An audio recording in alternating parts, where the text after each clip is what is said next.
চলে এলাম আর একটা ভিডিও নিয়ে। আর আজকের ভিডিওটা আবার একটা দারুণ একটা ময়শ্চারাইজার জেল ময়শ্চারাইজার ভিডিও।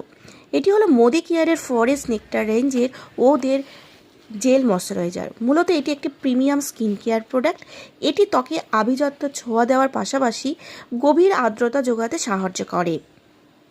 এটি একটি ফরেস্টেড জেল ময়শ্চারাইজার যা অত্যন্ত হালকা এবং ত্বকে সহজেই মিশে যায়। ভারী বা চটচটে ভাব ছাড়াই এটি ত্বকে হাইড্রেট করে। আর এর রাজকীয় এবং প্রশান্তিদায়ক সুগন্ধ রয়েছে যা ব্যবহারের পর দীর্ঘক্ষণ স্থায়ী হয়। এর প্রধান উপাদানগুলি হলো গটুকলা। এটি ত্বককে শান্ত করে এবং প্রাকৃতিক উজ্জ্বলতা ফেরাতে সাহায্য করে। আর্গান অয়েল ত্বককে পুষ্টি যোগাতে এবং নরম ও কোমল রাখতে সাহায্য করে।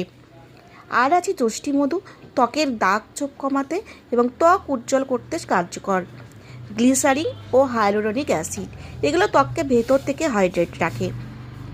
এর কার্যকারিতা হলো গভীর আর্দ্রতা, ত্বককে দীর্ঘক্ষণ ময়শ্চারাইজ রাখে, শুষ্কতা দূর করে। এটি নিয়মিত ব্যবহারে ত্বকে প্রাকৃতিক জেল্লা ফিরিয়ে দেয়। এটি পরিবেশের ক্ষতিকর প্রভাব থেকে ত্বককে রক্ষা করতে সাহায্য করে। এটি সকল ত্বকের জন্য উপযোগী, বিশেষ করে যারা ভারী ক্রিম পছন্দ করেন না তাদের জন্য কিন্তু এটি সেরা।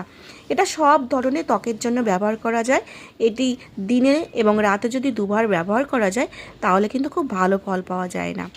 এই জেল ময়শ্চারাইজার মূলত যারা আমরা মেকআপের আগে ময়শ্চারাইজার ইউজ করে থাকি, অনেকে ক্রিম বেস ময়শ্চারাইজার পছন্দ করে না, তেলে চটচটে হয়।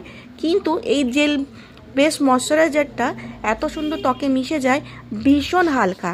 তাই মেকআপের আগে যদি এমন সুন্দর আমরা বিশেষ করে সেনসিটিভ বা অয়েলি স্কিনের জন্য এরকম জেল বেস যদি ময়শ্চারাইজার আমরা ইউজ করি তাহলে কিন্তু মেকআপটা খুব সুন্দরভাবে কিন্তু বসে যাবে এবং চটচট করবে না, এবং একটা দারুণ কিন্তু ফ্ললেস কিন্তু মেকআপ আমরা পেতে পারি। তাই গরম আসছে, গরমের সময় ময়শ্চারাইজার তো আমাদের মাস্ট লাগাতেই হবে। আর যারা ক্রিম বেস পছন্দ করে না এরকম জেল বেস ময়শ্চারাইজার কিন্তু লাগাতেই পারেন।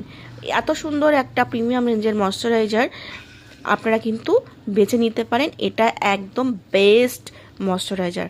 তো এই ভিডিওটা কেমন লাগলো বলবেন। দেখা হবে নেক্সট ভিডিও। আর ভিডিওটা ভালো লাগলে অবশ্যই লাইক করবেন, কমেন্ট করবেন এবং শেয়ার করে দেবেন। টাটা।